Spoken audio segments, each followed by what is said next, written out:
is entering into a race war. Fans and players fight.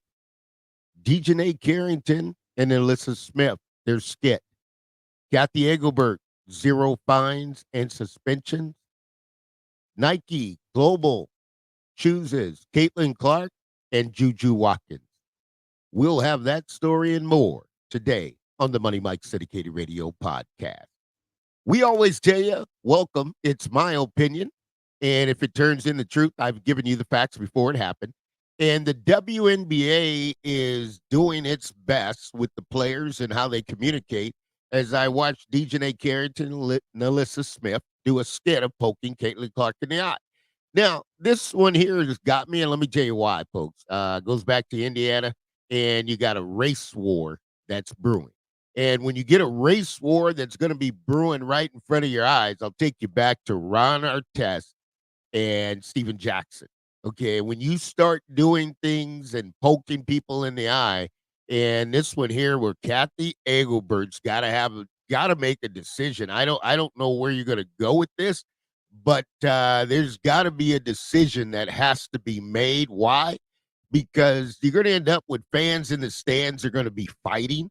Ron Artest, Steven Jackson had to go into the stands, got in a huge fight, huge suspensions, fans throwing things, because every time you take the stage of social media, and when I talk about you take this stage and you got Alyssa Smith and you got Dijonai Carrington, and they're doing a skit that most of America found inappropriate, and most of America didn't agree, that being poked in an eye with fingernails and closing your fingers and poking Caitlin in the eye, right? So you got people who didn't agree with that, but what happens? Kathy Engelbert comes down.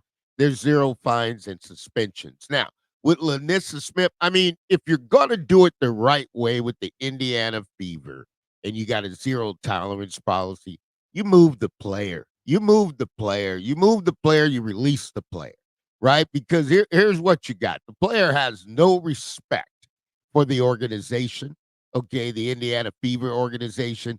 And this deal with Stephanie White, I'm going to cover that, wanting to have her coach not so fast, but I'll cover it. But Carrington and Alyssa Thomas getting on there and talking about, the fans and the racism. You're exciting the racism, folks. There's a couple ways that things can happen. I mean, you can look at go overseas or Uber or FIBA, anything like that. You get into soccer. I mean, you're talking about now we're going to turn the game into the hooligans, right? We're going to have hooligans, right? Because you're going to have fans getting in fight. It's going to be like boxing matches, right? You come to see the game. Somebody doesn't like what they do. Somebody throws something out of the stands. I mean, you're going to need heightened security just to have a WNBA game. Why? Is because you got players with Kathy Engelbert. Now this deal with Kathy Engelbert, you know what? I've never seen it. I've never seen a professional league where you can go through and nobody gets a fine. Nobody gets a suspension. Do what you want, when you want, where you want, and how you want. That's the WNBA. And you got to put a lid on this, okay? You got to put a lid on it because players should not be able, one is a definite no across all boards, domestic violence, right? You can't have domestic violence. You can't be physically fighting.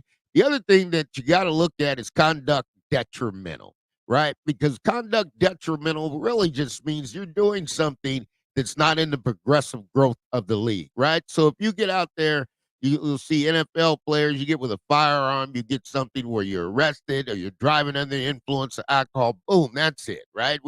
There's zero tolerance policy. And you got this situation where you got Kathy Engelbert. The only way you get to a zero tolerance policy is Kathy Engelbert has to do fines and suspension. For that character act, okay, here's where I'm going. You got Dijonai Carrington, Nalyssa Smith doing a skit of poking somebody in the eye, right? So that's related back to the client image of the WNBA. And I spoke highly about that. The whole thing, if you always listen to me, I thank you for tuning in, joining. This is the Money Mike Syndicated Radio podcast. We're powered up by fanatics, believing we got the best gear. However, the point of attraction here is if you do the actual allowance of players to not be suspended or not be fined, now you've got a collective body of players doing it. in any way they can. Now, when you start speaking against the fans, and I kind of told you, I said, hey, the WNBA needs more African American fans, but you don't want to bring it into a race war of why they're coming to the game. That's not the point. They're coming to see a basketball game. And if I have two individuals that doesn't respect the league, this is where I tell you the WNBA is a tip for players. Okay. The WNBA is just a tip. I mean, what I mean by tip, that's what you leave at the restaurant. Was the meal good? I left them a great tip. 10%, 20%, or 30%. You pick one, right? But when you get players like Smith, plays for the Fever, I mean, we're just wasting time. I mean, it's just a waste of time for us because you can't be productive. You cost us a playoff game and you're still attached to the roster. That shouldn't be. Okay, that one there, you got the new president, you got a new GM. You got to ask yourself, okay, do we want this player on our roster? Okay, and now you got Stephanie White. This is the deal. I looked at it differently. People could say whatever they want. Stephanie White, I believe, left the actual Connecticut Sun because she didn't want to be associated with the behavior. Didn't want to be associated with the behavior that was going on. Is she a good coach? Yeah, she's a good coach. Great coach. I don't know because why? You got to be able to bring back a zero tolerance policy, right? So if you couldn't control the Connecticut Sun, what are you going to do with the Indiana Fever? I know you're from Indiana. I know you were the Gatorade Player of the Year. But you know what? At the same time, I'm always saying Indiana Fever, zero tolerance. That's a zero tolerance. I think that she quit, Stephanie White. I think she quit to not be associated with what's going on with the Connecticut Sun player. You got Dijonia Carrington, folks. It's not a character. This is not normal for people to get an injury, a player to get an injury, and another two players who are mocking the injury. Okay, this would be equivalent if Angel Reese, who has a wrist injury, had surgery that two other WNBA players off of the Indiana Fever started mocking and making jokes about, my wrist isn't broke. No, you're lying. That's not appropriate, folks. That's called conduct detrimental. And that's what this league is all about. Now, what did the league got to do? The league's got Caitlin Clark. Okay, you got a global ambassador there. And we already went through Team USA, so I'm not revisiting. You may hear me mention it, right? But the league goes down deep. They go down deep. They go all the way down to freshman Juju Watkins, signs Clutch Sports. Okay, discovered, signed it. I already told you about Calvin Andrews. Whatever he touches, turn to go. You know what? They go down there. Lakers feel handy.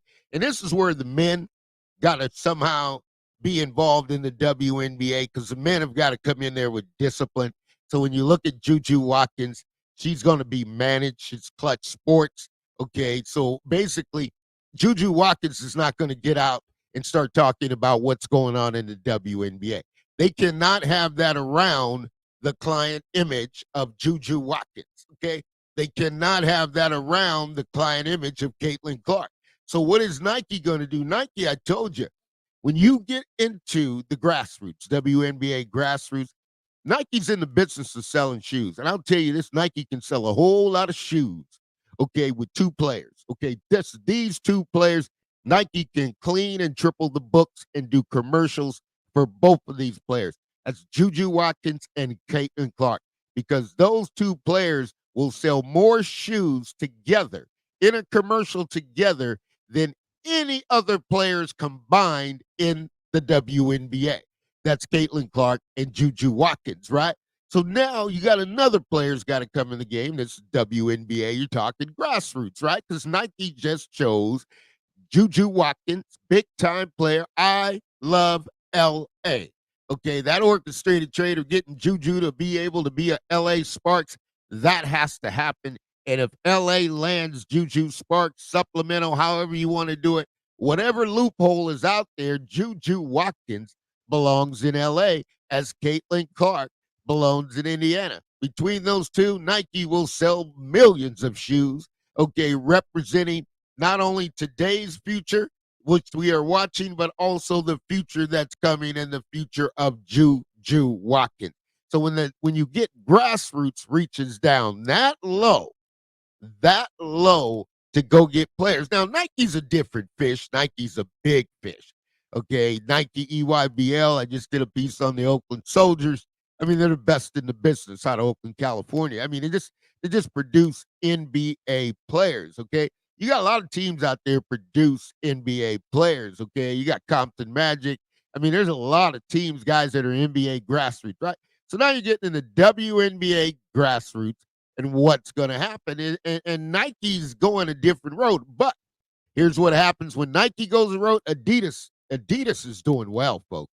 Adidas, why Nike stock is trending in the opposite direction. Okay. Adidas stock is scaling and moving, and they put a foundation. So you're going to have corporate competition. There's no doubt about it for players, because Nike can't just sit here and have a monopoly on the players. So Adidas has got to get in the game. Reebok chose Angel Reese, okay, but Angel Reese eventually has to start selling shoes. I mean, if those shoes don't sell and Angel Reese doesn't perform at the level on the court, well, that's going to be a tough, because that's called a miss. You could miss, but you don't want to miss by a lot. You're not going to miss with Caitlin Clark, and you definitely are not going to miss with Juju Watkins. So what do you got here? You got the WNBA, Kathleen Engelbert. It's got to get to fines and suspensions. And folks, I'm going to tell you, you got the grassroots out there. You got college players. College players, I'll be honest with you on this one. And this is my prediction, okay? And it's my opinion. But if it turns to truth, I've given you the facts before it happened. College players, NCAA women's basketball, Don Staley, okay? You got USC, okay? You got Cal, you got North Carolina, you got Duke. They're going to sell more shoes than the WNBA players. Okay, they packed the house. Women basketball, we're getting ready to kick off this season. I'm rocking and rolling straight into it. Nike grassroots, Adidas grassroots, Puma grassroots, okay, and Reebok grassroots. Let's get it on. New Balance, you want a piece of the grassroots too? Because Nike can't have it all to themselves. But the college players are coming in and got to get managed, they got to get trained, and they got to exceed above expectations.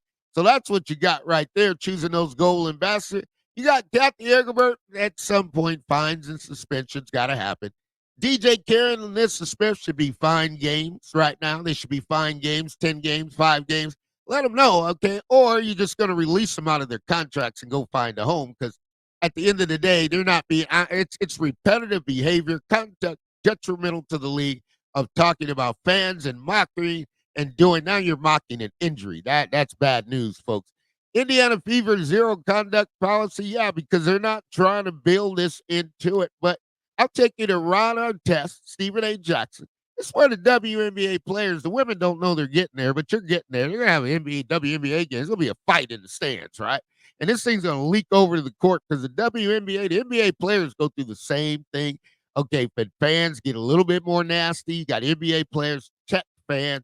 And eventually, with all this talking that you're talking off, you got Alyssa Smith, you got Dijonai Carrington talking this way. Eventually, you're going to run into a race war. Fight's going to be in the arena. And you got to really ask yourself, where do I want to go this? Because, Kathy, you know what? You got to control your players. If you can't control your players, that's going to happen. Indiana's doing what they got to do. And then you got Nike. Man, oh, man, Nike's a big, it's like the Titanic ship. All right. And it went down deep to get Juju Watkins. And that's where it's going to go. This is the Money Mike Syndicated Radio podcast. You know what? I'll always tell you, all things are possible to those who believe. Indiana Fever, Caitlin Clark, Nalyssa Smith, and Dijonai Carrington having fun, mocking an injury. Big no-no. Okay, you do not do that. But Kathy Engelbert's got to drop the hammer and say, look, enough is enough. And when Kathy does that, all this will stop. You're listening to Money Mike Syndicated Radio podcast, powered up by Fanatics. We love what we do. We're getting better and better, which means we're going to take you higher and higher. You stay tuned as we continue to cover the WNBA.